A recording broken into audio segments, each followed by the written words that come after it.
কি করব আমি? দেবা তো আমাকে সন্ধ্যেবেলায় দেখা করতে বললো, এখন তো বলছে সন্ধ্যেবেলা আমাকে দেখতে আসবে।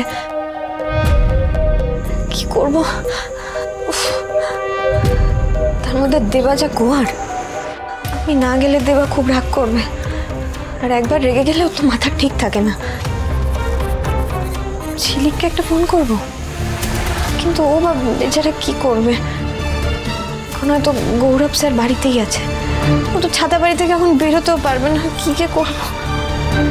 পুষ্প, কি রে, তোর মা কোথায়? মা বোধহয় একটু ওই সমতাদের বাড়ি গেছে। ও আচ্ছা, এনে রাখ। আর শোন, ওই আলমারি থেকে কাপ প্লেটগুলো বার কর, যেগুলো মেলা থেকে কেনা হয়েছিল। আচ্ছা না, থাক থাক, তোকে কিছু করতে হবে না, তোর মা এসে বরং যেগুলো বার করবে। তুই একটা কাজ কর, তৈরি হয়ে নে তাড়াতাড়ি, ওরা 7টা থেকে 8টার মধ্যে আসবে বলেছে। বাবা, কি খারাপ লাগছে? সেটাই স্বাভাবিক, কিন্তু এটাই তো সংসারের নিয়ম রে মা। সব মেয়েদেরই একদিন বাপের বাড়ির মায়া কাটিয়ে শ্বশুর বাড়ি চলে যেতে হয়। কি তোমরা এখনো দাঁড়িয়ে দাঁড়িয়ে গল্প করছো? এই দেখ, তোর জন্য সব সাজগোজের জিনিস নিয়ে এসেছি, রেডি হ।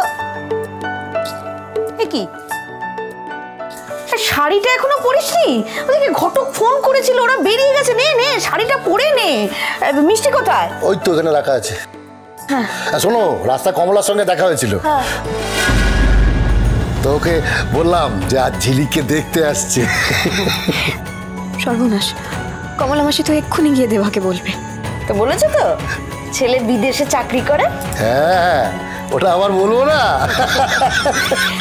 ওর যা জ্বলন, ঝিলিককে নিয়ে আমায় কম কথা শুনিয়েছে। নে এবার দেখ তোরা, আমার মেয়ে তো ড্যাং ড্যাং করে বিদেশ চলে যাবে।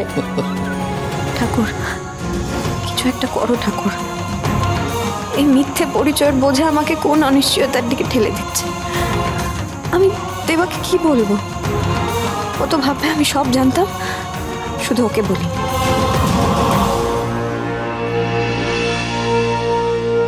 ঠিক করে ধর দেখি, কিরম হয় না তো, দুদিকেই মুখ দেখা যাচ্ছে। ঠিক করে ধর।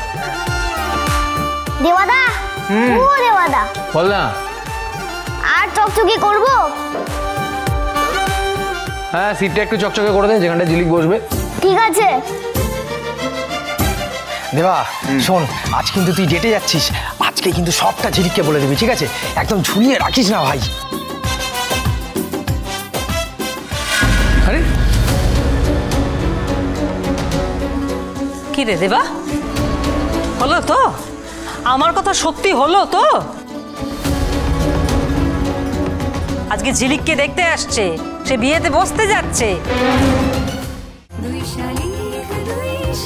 দুই শালি, সোম থেকে রবি প্রতিদিন বিকেল 5:30টায় স্টার জলসায় ও ডিজনি প্লাস হটস্টারে।